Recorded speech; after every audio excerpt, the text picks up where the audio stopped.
एक राजा के महल में एक सुंदर बगीचा था। बगीचे में अंगूर की बेल लगी हुई थी और उस बेल पर एक चिड़िया रोज आकर बैठती थी। चिड़िया प्रतिदिन अंगूर की बेल से चुन चुनकर मीठे अंगूर खाती थी और खट्टे अंगूर को नीचे गिरा देती थी। बगीचे के माली ने चिड़िया को पकड़ने की बहुत कोशिश की, पर वह माली के हाथ नहीं आती थी। माली ने राजा को ये बात सुनाई।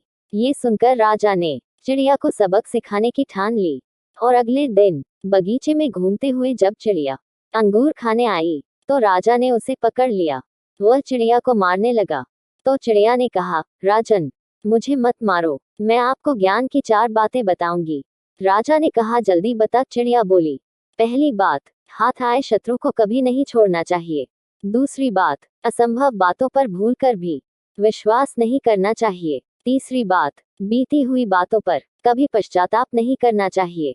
फिर चिड़िया अचानक रुक गई। राजा ने कहा, चौथी बात भी बता दो। चिड़िया बोली, चौथी बात जरा ध्यान से सुनने की है। मुझे जरा ढीला छोड़ दें, क्योंकि आपके हाथों में मेरा दम घुट रहा है। राजा ने हाथ ढीला छोड़ दिया तो चिड़िया एकदम से उड़कर पेड़ की डाल पर बैठ गई और बोली, चौथी बात यह थी कि मेरे पेट में 2 हीरे हैं। ये सुनकर राजा को बड़ा दुख हुआ। राजा की हालत को देखकर चिड़िया बोली, है राजन, आपने मेरी बात नहीं मानी।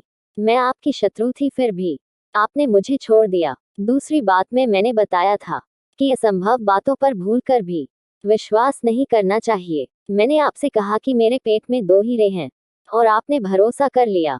अर्थात ज्ञान की बातें सुनने और पढ़ने से कोई लाभ नहीं होता यदि आप जीवन में उन पर अमल नहीं करते।